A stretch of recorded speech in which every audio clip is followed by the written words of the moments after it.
All right, looks like I've got time for one more. This here is Paden. He is throwing discus. And this throw in his email, he said, was 156 feet. And let me tell you, if this throw went 156 feet, then when you start making these corrections, dude, if you're not in the 180s, I'm going to drive out to you and I'm going to like shake you. All right? Because if this went 156, then you've got just a hell of an arm and some power and some talent because you've got some big corrections to make here. And that's not a bad thing. I always say that. I don't want that to sound like a negative that you have corrections to make. Having corrections to make means you have more distance to throw. Okay? The more corrections that you have and the more corrections that you make, the farther the discus is going to go. All right, so let's take a look. Let's watch this sort of in real time a couple times like normal. You can see right off the bat here, well, the camera's moving all around, but you can see right off the bat, we kind of have this pause in the back. That's not really a pause in the back, but the right hand with the discus is way ahead of the body, especially as he starts that drive down the circle. That right hand with the discus in it is way ahead of the right hip, so he's losing separation right out of the back of that circle. So let's take a look here and see what's going on. Okay, so here is the beginning of that throw. So the discus is back all the way. It's actually the start of the video. Discus is back all the way. And you can start to see what happens here is that he starts to unwind that upper body. So at this point now, the discus is in front of the hip. All right, so we got to do a better job of keeping that discus back behind the hip. Now, right here, the discus is still pretty long, but I want the discus up higher. You can tell sort of with the netting on the cage, his shoulder is kind of right in between these two pieces of netting.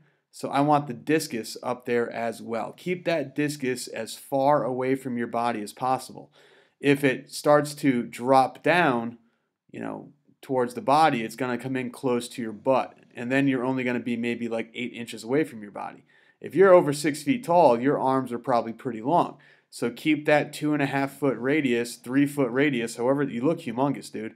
So 3 foot radius or whatever it is, out away from your arm. Keep that arm up all the way. But more than likely what's going to happen, I just released a video on this. You've got this kind of crisscross applesauce looking position where your foot's already pointing down the middle, but your right foot's not off the ground yet. So you're over-rotating a little bit. And I bet that disc is going to go in front of the hip and drop right by your butt. There it goes.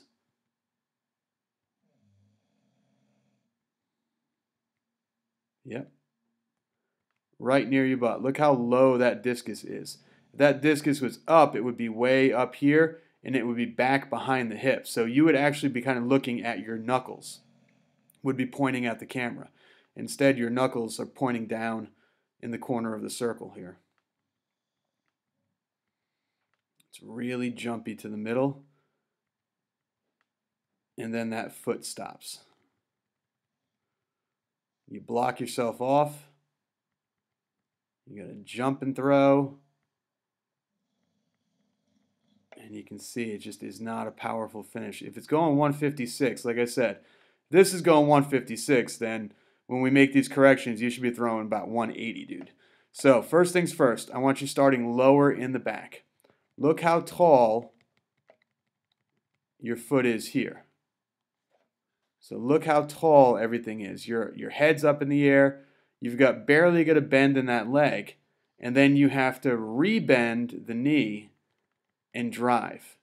So this is that kind of up, down thing. You start in at like a medium height. You're driving up, down, up. Watch your head. Watch your hair kind of contrast against the gray sky, blue sky in the background, okay? So you're going to be here. We're going, watch it. Go down. Ready? Down, up, down, up. Do you see that? So stay low and go. Up, down, up. Too much movement. Stay low and go. Stay low and drive. Don't rebend the knee here. Don't up knee bend across. Okay, stay low on that left. Low on the left. Get the foot off the ground here. When your foot is pointing left, that's when the right foot comes off the ground. We just released a video about 10 minutes ago. That's exactly what I was doing before this video analysis was going live with that new video that just came out under this channel. So go watch that. But look at this. Left foot is pointing left. Left arm is pointing left. Eyes are looking left. This right foot needs to come off the ground. So that shows me you're not putting enough weight on your left side. So you got to get more weight on your left.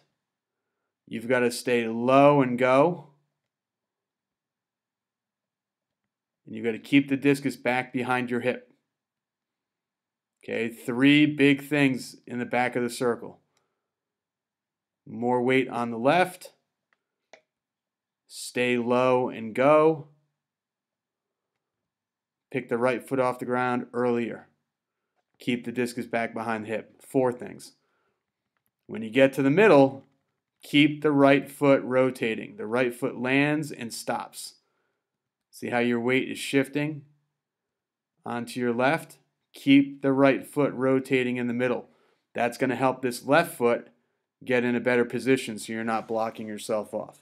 So that's 5 things. Let's see if I can recall them. You need to get more weight on your left. You need to stop with the extra up and down going on. Just stay low and go. You need to get your right foot off the ground earlier so you're not in that crisscross applesauce position. You need to keep the discus behind your hip. And you need to keep that right foot rotating in the middle of that circle. Okay, those are kind of the 5 big ones. But focus on one thing at a time. You basically probably have like 5 weeks or so, 6 weeks left of your track season. So that's one thing a week. Okay, so I want you today to start with keeping the discus behind your back.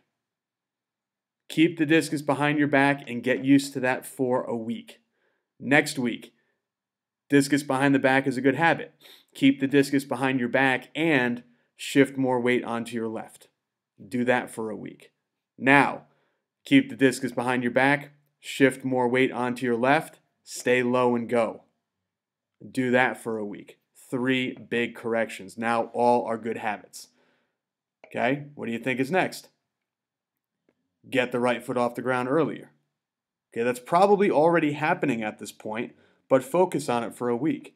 And then this thing right here, I want you working on that every single standing throw, every single warm-up throw, every single mirror turn, every single South African, every single full throw. We're working on turning this right foot in the middle, keeping weight on top of the right foot, pivoting, turning that right foot, allowing this left foot coming through really fast to help propel us around on this right foot. So active right foot, bringing that left foot through extremely quick to help rotate this right foot even faster. Okay? Do that for the next 3 to 4 weeks, and you're going to have some monster throws. That's what I got for you today, man. It's a lot of stuff to work on. I know I kind of threw a lot at you, so watch this over and over and over again. If anybody else out there has any questions, please make sure to let me know. Leave a comment down below this video, or you can email me, matt@primalatc.com, if you want me to take a look at some of your videos as well. As always, please subscribe to the channel. Click that subscribe button right down below and that notification bell. We are really close to 25,000 subscribers. We're over 24,000 at this point, which is unbelievable. But keep it going, guys. Keep spreading the word. Keep spreading the love about throwing. And let me know if you have any questions.